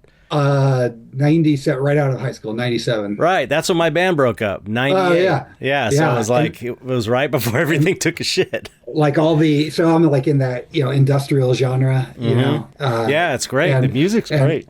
Thanks, man. Really good. And like at the time, 90 in 96, bands and that I was really into, they would sell 10, 20, 30,000 copies plus of albums or whatever, which may not sound like a lot to the kids out there, but that's all. You can make a living selling 30,000 albums, right? That's, do the math. You're making $5 an album, that's not bad. But right when I got into it, I got into it in 96 or 97 when I started the band, but it took me 7 years of submitting to every label on the fucking planet to get a record deal. So I got a record deal in 2004. And by 2004, it was Napster and pirating, and And then if you sold 5,000 copies of a record, you were successful, Yeah. and I did not sell 5,000 copies of records, and, and then, built the band up and then started selling more records. And then piracy grew, and then the record sales went down. And now it's like everything is streaming. So most Yeah. of the musical royalty comes Yeah, from and they streaming. screw people over so bad, the streaming Yeah. services, so So bad. it's very it's hard for a musician to make a living unless you're playing shows all the time. Yeah. So if you Yeah. want to make a living as a musician, be on the road all the time, and that's your life. And that's fine. It's a good life if you want that, but Yeah, that if you was don't, then it's yeah. hard. That was the other thing that I didn't realize when I was doing it. Looking back on it, I would have hated that life. I mean, I love road trips. I don't mind driving, but man, I would not want to have. Wouldn't want to be away from home for months at a time and out on the road, and I wouldn't like that. I wouldn't like Yeah, that. it's hard, and it's hard on your family, Yeah, right. and so yeah, I'm happy with the balance I've struck Yeah, you now. sound like you And got it all. You know. thanks. Yeah, well, I mean, as art could always pay better. Yeah, Always trying to find new ways to get my art in front of people and yeah, stuff. That's the hardest part, is like finding new collectors, new patrons. That's yeah, always tough. I just relaunched my Patreon this year. I had one like years ago, and then I was just like shit at updating it. And yeah, so I felt bad that people were paying me and I wasn't doing updates. And now I restarted it this year with the commitment to myself and to the patrons that no matter what, there's going to be at least one update every week. I was going to yeah. do a talking head, tell them what I'm working on that Hmm. week. And I just kind of templatized that. And that way, that kept me producing stuff. And then because I was always going to tell them what I was working on that week, that motivated me to always be working on something all Right. the Yeah. time, Yeah. Yeah. Yeah.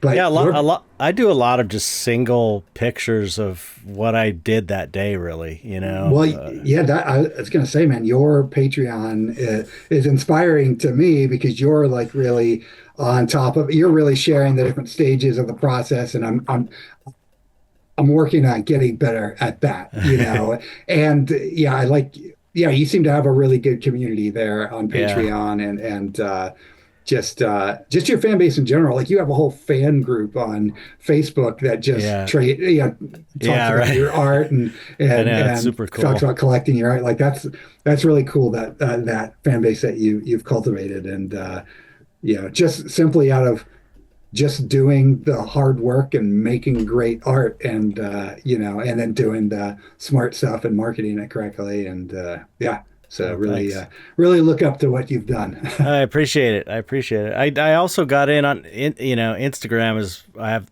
the most followers, and I got in before it really. Now it's really difficult. Seems like, to get a following unless you're doing these talking head videos or something. You Yeah, know. I know I so many people who just cannot get a foothold that are really good artists. it's tough, man. I still can't. I mean, I can't complain. I've got a good amount of followers, but I can't crack 10,000 yet. Right? And Yeah, I've been that's what I doing this hear a lot. my whole life. And I'm like, I'm so close. Yeah. But it goes up, it goes down. It's like, Yeah. who's unsubscribing? You fucker. Yeah, I Uh, know. It's crazy. but lately I've been leaning into YouTube. Like, I started leaning into YouTube Yeah. like last October, and that I've been able to build some more traction. So I just cracked like 20,000 Yeah, I on know you got YouTube. you got a lot of So, subscribers on there, man. It's great. but it's so hard. Like, knowing, like, I got a lot of subscribers, but then a lot of videos don't get a lot of views, but Yeah, I others know. do. I know. So I'll have like, I've got like some videos with like, 50,000, 80,000, Wow, whatever. that's And I've great. got most videos with like 500, Yeah. or whatever, or some with like 100. Oh yeah, And, yeah. and I'm learning slowly that the algorithm doesn't like a lot of the horror stuff. Oh, Right. really? Is that it? Because they can't like, if you've got like with my masks, they're gory and violent. They can't run ads on that because advertisers don't want to do that. Right. And so That's the true. algorithm just doesn't show it to people. So uh, even though a lot of my art tends to be very graphic, I've learned that if I want people to see the stuff on YouTube, I have to uh, focus on the non-graphic stuff for YouTube. Okay. That And makes even then, sense. it's hard to build it because there's a very limited audience that want to sit there and watch me paint for 3 hours. Yeah, yeah, But yeah. But if there's artists that have like painters that have a lot of followers on there, like hundreds of yeah, thousands. and There are people doing that. certainly, and I try to. I love YouTube as just like a content source. Like I Yeah, watch yeah, it more than yeah. It's Netflix or my main anything. thing, kind of too. Yeah. And I love discovering new artists on there. And I love discovering artists who are not only good, but great at making videos. Mm-hmm. Yeah. Like Mm-hmm. if you find an artist that's great and their video is really engaging, I look at that and go, oh, okay, I see all the things that they're doing that I'm not doing. Right. And I know how to do everything they're doing, but everything they're doing is like, it's a pain in the ass, Yeah. It takes a lot like of time. like they're running three cameras, and then anytime I'm releasing a painting video, so what I do like a live stream every other Thursday at 7 Right. p.m. and that gives me 3 hours of footage, and then in those 2 weeks leading up to the next live stream, I have to finish that painting to show it off at the next live stream. Okay. So I end up with, just for the one painting, and mind you, I'm working on other stuff in the middle of those 2 weeks, obviously, but just for that one painting, I'll have anywhere from 6 to 10, 12 hours of footage. And that's Mm-hmm. single camera footage Right. that I then have. And then I take that and I edit it down. I make shorts out of it. I make Yeah. like a 5 to 20 minute version where I narrate over the top and talk about the process or whatever. And that takes for fucking ever just to do that. And now it's like, oh, if I had 10 hours of footage with three cameras running, now I have 30 hours of footage. Yeah. Like, It's insane. and I'm editing all myself and stuff. So I hope that the answer is that they have like an editing team and that's how they make these badass videos. I'm sure it is. I think but most of them do. Yeah, but the goal is to build the channel up to where it can bring in enough revenue to where I can hire an editor, and then Yeah. I can just focus on creating the content and work with an editor to make it look nice. But it's always that like struggle between, I'm not going to get more followers until the content improves. Right. And so Yeah. I try to do as much as I can with the time and the skill set that I have, but it's a work in progress. Getting there Yeah. slowly, slowly. Yeah, that's surely. good though. Good. That's a good amount of followers. I mean, I just put I've been on maybe 2 years now for the podcast, Okay. Yeah. it's like the podcast is the least effort thing I can do and put on YouTube. So and the episodes are good. I think the episodes are really Yeah. interesting. The guests are I always really interesting. For me, it's I don't watch it on YouTube. In fact, I had to look to see if you even did when you asked me to be Oh, on. I had okay. to look to see if there was a video. Yeah, a lot of people listen to it on Yeah, on I'm always Spotify and listening stuff. while I'm painting. So yeah. so it's Spotify. But Yeah. Yeah, we got but, a pretty good following there too, but I don't know. It just seemed like, okay, I'm making this podcast. I'm doing it on Zoom. I might as well start recording the video, and then I could put it on Yeah, YouTube. that And makes sense. there's like a separate little community on YouTube that's following it that aren't the podcast listeners. It's it's a smaller group, but it's really cool. That's what I found that's cool about YouTube.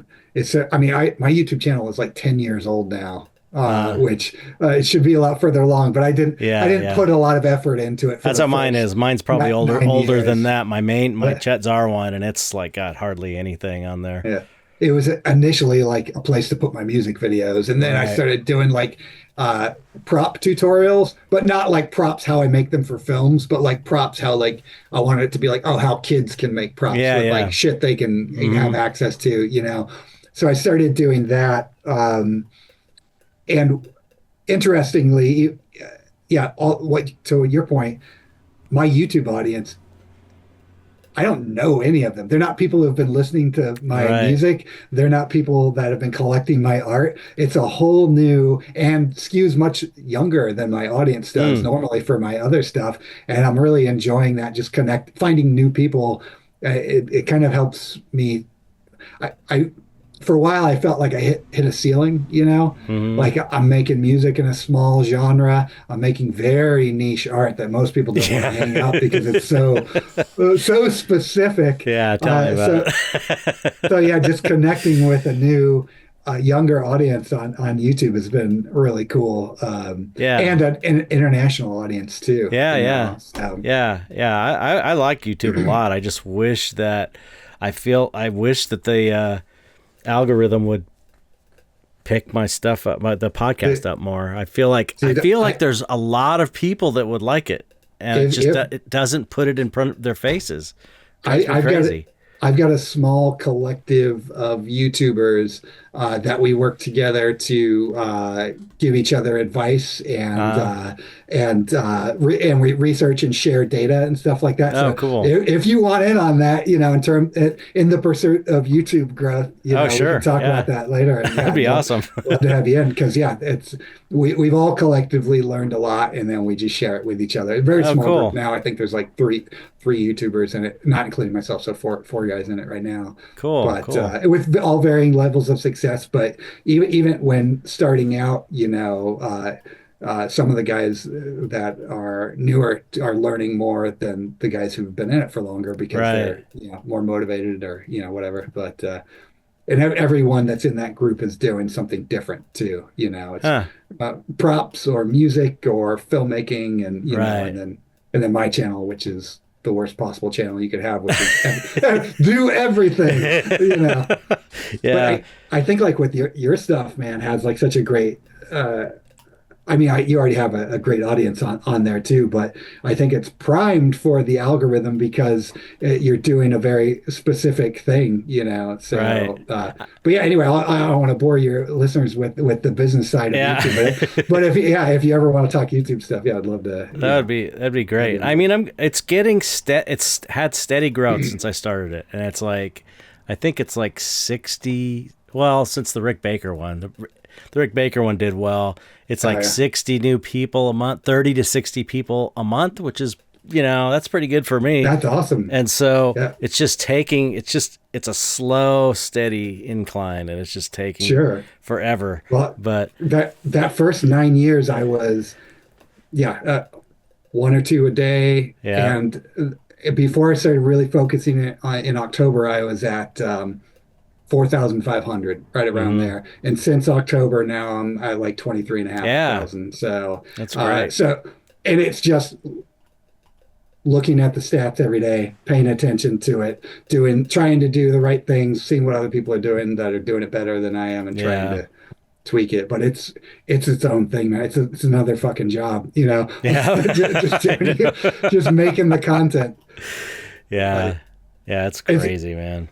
Yeah, it's crazy how that's part of being a successful artist now. I know. You and I both know so many talented artists that are, I know personally so many artists that are, quite frankly, way better artists than I am, that are just, struggling to get the sales because they don't have that component, which is the marketing side of things. It's as important. I hate to say it, but it's as important as how good you are as an artist. That's how important it is. As far as success, anyway. For financial success, it is. I would argue it's more important. Probably, because think of how many artists we know out there that are making a living doing it that are fucking bullshit.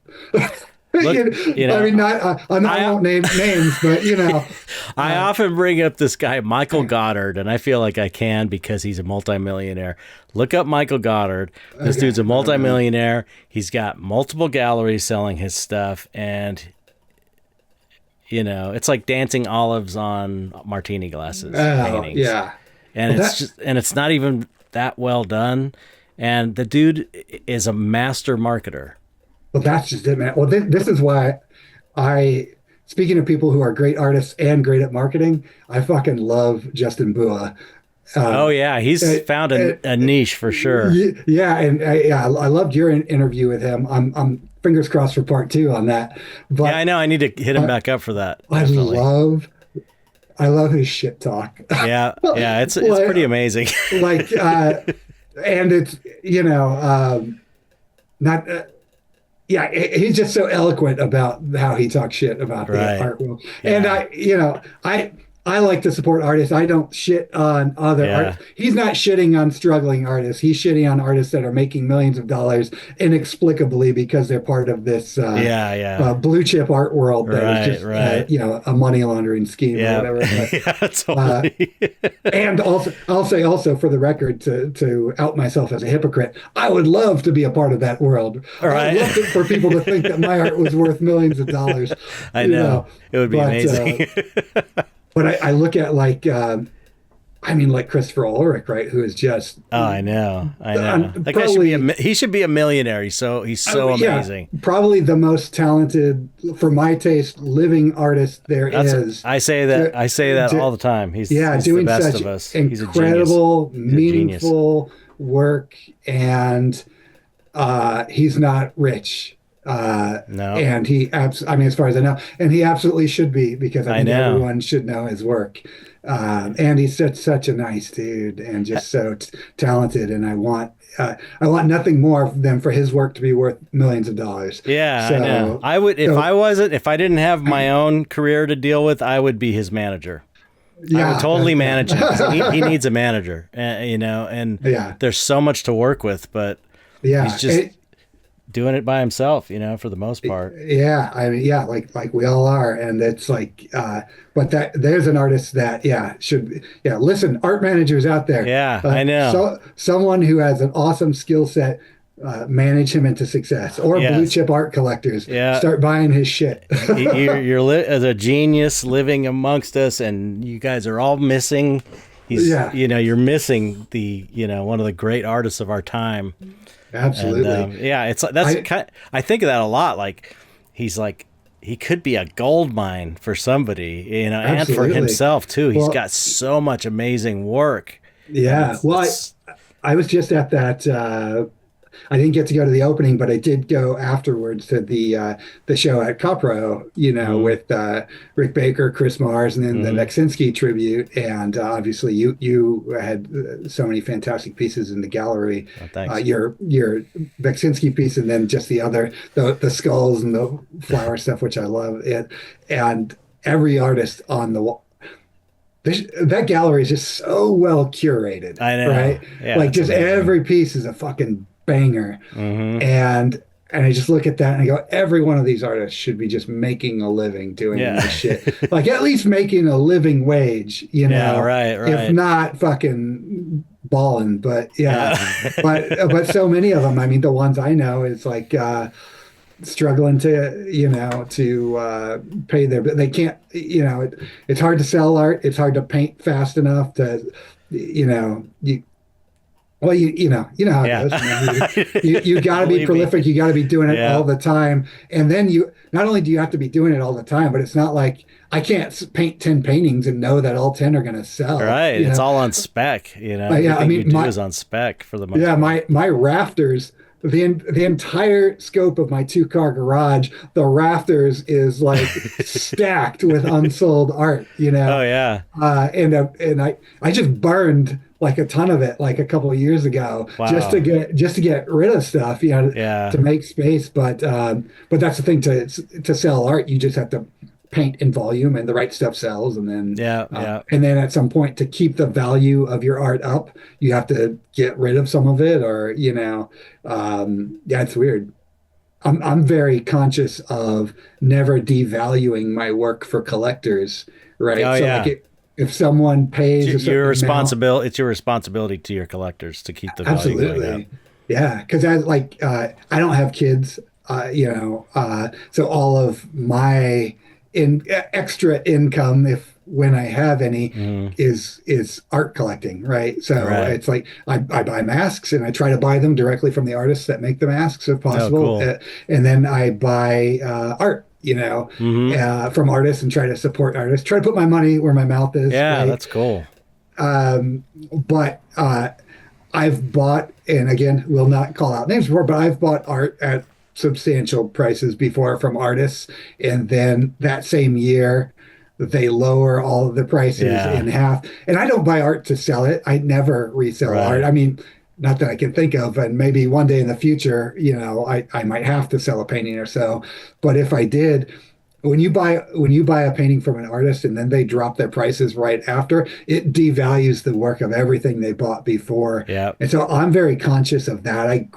My prices gradually go up as demand goes up for them, Hmm. but I can never lower them just because I don't want to say fuck you to the people who believed in me Right. early on. Yeah.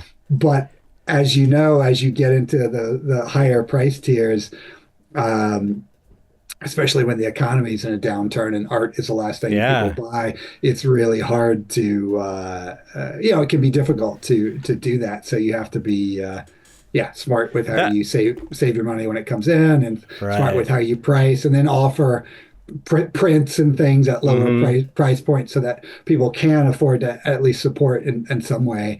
And I love what you do too, just offering the studies that you do, Yeah. and that gives Studies and people those an those entry level point to still own yeah, an yeah. original.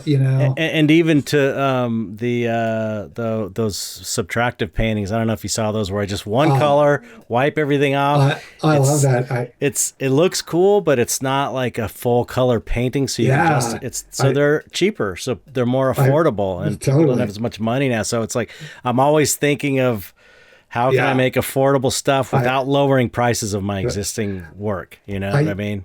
I just uncovered a stack of paintings from my closet last week. I was just organizing, and I had a subtractive piece in there, Just and then so cool, so and fun. and it reminded me because I think I've only done two, and that was one of them. I was like, oh yeah, I had a lot of fun doing that, and then seeing all of your stuff because the two that I had done were just black and white, Right? but Yeah. seeing you do it in like the magenta and just those vibrant colors, like it was really inspiring. I was like, oh Oh, fuck, I cool. should do one of those You should again. do them. You could sell them for less because they take less time, and you're not undercutting because you can't compare it to like a full color painting. Yeah, You know what I mean? yeah, true, It's kind of true. like a study in a way. I mean, at least it's on that level where it's below your main fully Yeah, painted pieces. You yeah. know?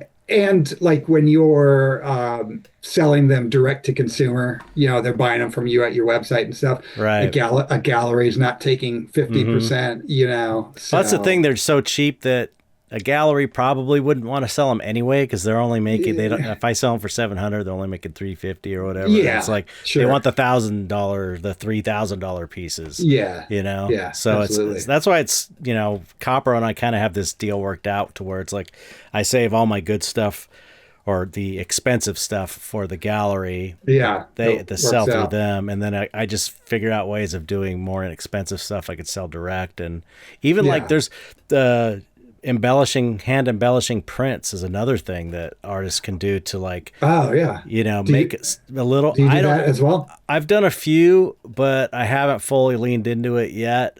Gabe Leonard does. I think he makes most of his money selling canvasy clays that are hand embellished. Oh, wow. So Cool. it's like every painting, it's a print. It looks like a painting, and it's got brush strokes on it, and his Yeah. hand has painted on it and touched Nice. it, and it's like he charges more for them. And it's that there's like you have to be creative. That's marketing though, in a way. That's Yeah, creative marketing and thinking of ways because we have to sure. think that way so that we can eat. Yeah. You know, Yeah, absolutely. so you Yeah. always got to be like psyching things out and what can I do Yeah. now? It's like, oh, maybe I could do a little Albert Hoffman bust and Yeah. Yeah. whatever. It's like I Totally. started Yeah. doing this one and I'm like, man, I want to do like a little Beksinski head That would be awesome. and a That Giger. It's like people would buy that and they're super cool and totally. interesting Well, people. that was one thing I did when I was starting the art hustle, right? I trying to do it for a living is I would do, and I'll go ahead and say it. I was not a good sculptor then. I'm still learning to this day, but I've got better over the years. But I Yeah. would do these little zombie busts or like little Yeah, right. things like that, and those things. That was the only crossover I had with the music world, right? Because I could do these little busts, and I would just you know mold them myself, cast them in resin, and I had it down. It was like a couple bucks worth of resin, and Right. I would assembly line them, and I would maybe make 20 to 100 of them, depending on how cool it was. Mm-hmm. And then I would sell them 20 or 30 bucks each, and it would be like for a while a reliable payday. It's like, oh, rent's coming up, and I don't know how I haven't sold a painting in a fucking month or two, and now but I could do that, and that was that, and so that was cool. Yeah, you always got to be thinking of how to do it. But, I know this. I know that struggle. Yeah. Oh, I don't have money for bills that's coming up in a week. What can I do here? It's crazy. What a crazy life, man. Yeah. And we do it to ourselves, Chet. We've chosen to live this way. Yeah, but it's what we're supposed to be doing. It's like, Absolutely. It's our purpose in life. So yeah, it's a blessing and a curse, you know? And there is no retirement. Yeah, exactly. Yeah. My dad painted until he died. He painted every day. He was painting right up till he got sick and went in the hospital, and then just died. And it was like, but he was so happy. Dude, that's how you know it's what you're meant to do. Yeah. There's some artists out there that hate painting, or I don't get that. Some musicians that hate writing music or hate performing live. It's like, it's then so what? weird. Do anything else. It is so hard to do creative. You can make way more money. Yeah, you can make way more money doing something you hate. Yeah, you know. Yeah, the only reason to do it is because you fucking love it, or because you have to do it. And so maybe it's that. Maybe some artists feel that it's just them. They have to do it, but they still hate it. But I don't understand that, man. I don't either. I just fucking love it, and I have to do it. Right. It worked out for me. Yeah, well, that's great, man. That's awesome. Well, I've kept you longer than I said I was going to. Do you have any? Man, I've had a pleasure, real pleasure talking to you, man. Thanks for having me on. Yeah, super fun. Time just flew by. Yeah, absolutely. What do you got? Do you have anything you want to promote for the future? When is this stream coming out? Wednesday, in 2 days. Oh, okay. Hey, so if you listen to it on Wednesday, the very next day, I'm on YouTube. I'm live streaming. So my YouTube channel is called Clint Carney Creates. I'll have links in the body of the text description as well.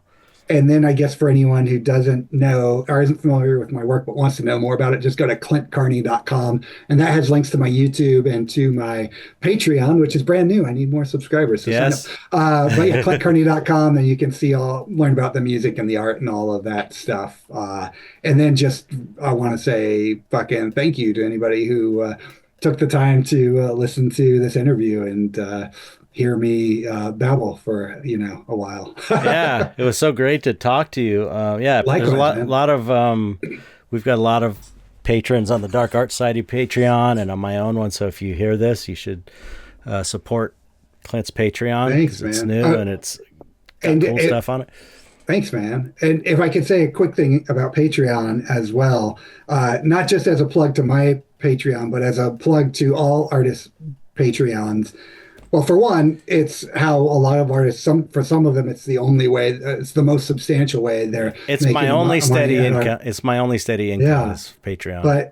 But beyond that, for me at least, I also offer a free tier. So if you're following me on the social media, any of the social media sites I'm on, all of them, I appreciate that, and that's awesome too. But you're probably not seeing everything I post. But even if you sign up for the free tier on my Patreon, you're not going to see everything I post, but all of the live events or the art, the galleries, or if I have a new movie or whatever, that you'll see in the free tier. So even if you can't, even if you can't afford the $5 a month or whatever tier you want, and if you can, fucking awesome, I love you. But even if you can't, and you still want to just be aware of what's happening, sign up for the free tier, and you still get all the info about the events.